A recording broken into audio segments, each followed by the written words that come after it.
Naghahanap ba kayo ng magandang coffee shop na pupuntahan sa DRT? Tara, sa video na ito, samahan nyo kami magpalpitate magkape sa dalawang magandang coffee shop na pwede nyong puntahan dito sa DRT. Hello, good morning. Vampire Rights.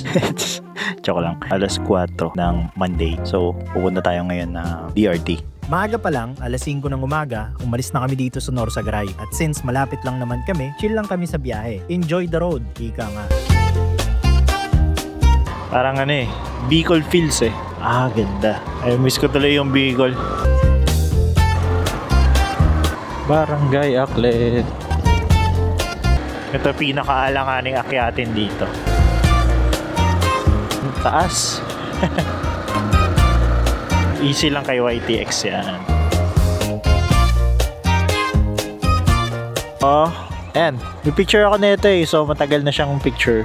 Pero dito din yun, same spot dito. Ganda. Mamaya pa siyang alas 8. Masyado pa nga kaming maaga kaya lumagpas muna kami sa San Miguel, Bulacan para tumambay. Di pa man kami nakakarating, tumira na ako ng kape na 3-in-1.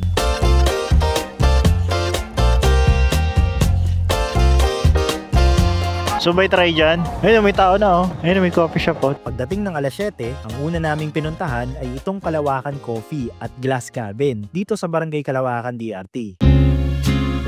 May pool. Ayos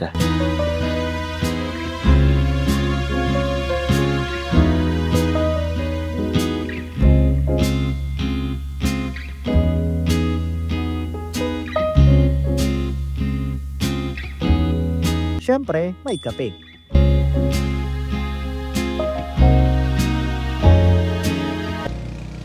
Bye-bye. Dito sa Barangay Kalawakan, Kalawakan Cafe, tsaka Kalawakan Glass Cabin. Ayun. Pagkatapos dito, hindi nyo na kailangan lumayo ng Barangay Kalawakan. Dahil dito sa barangay, tumuloy na kami dito sa pangalawang recommended kong coffee shop.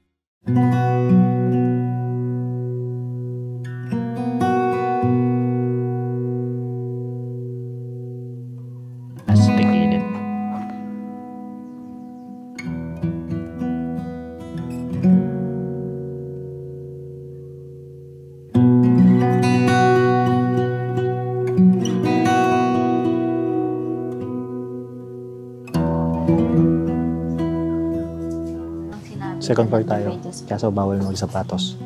Actually, napuntahan na din natin ito noong 2002, ang Tila Pilon Cafe ng Cape Provincia.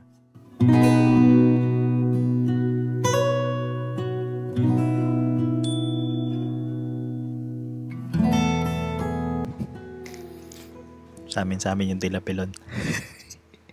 Ayun yung Tila Pilon Hills, kung nakikita nyo. Ayan, Tila Pilon Hills yan. Pwede nyo siyang akyatin. Ito cute. Sabi na Ginawang lamesa. Sabi ang Tila Pilon, ang Chocolate Hills of Bulacan o Boholacan. Ang Tila Pilon ay nakuha daw sa dalawang salitang tila tsaka pilon. Ang ibig sabihin ng tila ay parang, then yung pilon ay banga. Parang banga. Hindi lang naman ito ang mga coffee shop dito na maaari nyong puntahan. Marami pa kayong pwedeng ma-enjoy along the way. At siguradong marami kayong pagpipilian. Pero para sa akin, ito yung mga favorite kong coffee shop dito sa DRT na maire-recommend ko.